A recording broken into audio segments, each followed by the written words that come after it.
I feel at times that I'm living in the wrong world, and that by committing myself, I'm just coating the reality with delicate layers of sweet molasses, like a tin of cookies replicated from one perfect image. It's a slap in the face by my own two hands, left and right, two hands that choreograph my reality, as beached emotions wash ashore every morning in little glass bottles on a Brooklyn shoreline. And every day, I was taking a sugar-coated pill, a pill that acted like a microcosm, a package of how the world worked. And by taking it, I too became part of this catalyzed movement, a revolution to homogeneity. And within the small valleys and folds of that beautiful blue pill was society's answer. It was my answer. It was the curl of my lips. It was the S's to my yes. But where was the no? I had forgotten no. For 18 years, that word had eluded my mind. It was as real as Santa Claus coming down a chimney. It was an ominous entity, two letters like a formula.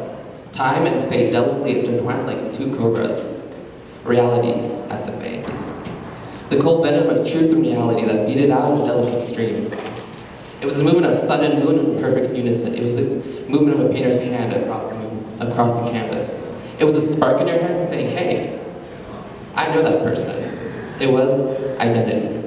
It was the colors of my emotions. Right there and then, they were beamed into a prison, bouncing off the walls of my room. Red, orange, yellow, green, and blue. And that odd shade of violet. They were the colors of the prism, the wonderment that broke into a populace of movements. It reminded me of childhood when I played with a thermometer, the liquid bullet known as mercury that cracked into a million brilliant replications. And within that one drop, you could fuse together an entire world, an entire existence.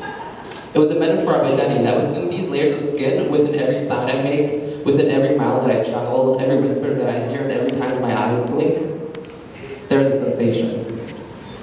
But what about now? What about this very stage? I'm the forgotten warrior, and that shade of green that your friend Lucy chose to wear at prom. Every time I look in the mirror, I see a haunting image, and the reminder that every word I write, every curve in the letter S I make, every T's that I cross, and every I's that I dot, that within me, within you, is a person. That with one idea, with one voice, you can become next season's color. And that with one voice to differ, you can form individuality. So remember that life is like mounds of sugar. It could crumble right before your very eyes, but don't be afraid to taste it. Remember, never take the blue pill, because every single one of you is the world's next Mona Lisa smile. Young, old, square, round, short, and tall, but I rarely see hope wrapped in a delicate locket of amber. Remember that the bell jars are used to encase the beauty in this world, that the cage burst sings because it is spring outside, and that catch-22 is just a math formula. That within the world, there's blind ecstasy raging through the blood, sweats, and tears of the warrior.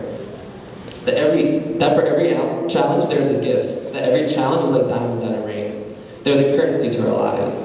For what good is living life if we are the replicating chromosomes, doomed to a life of imitation?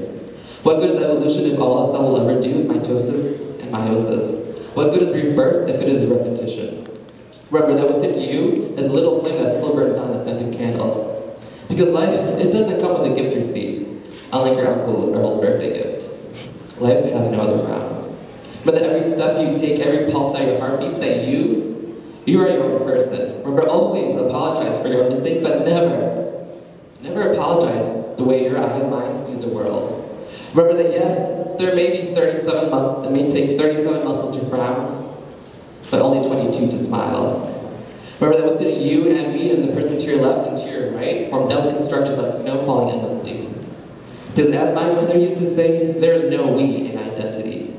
And every one of you can stand up and say, I make up identity. Thank you.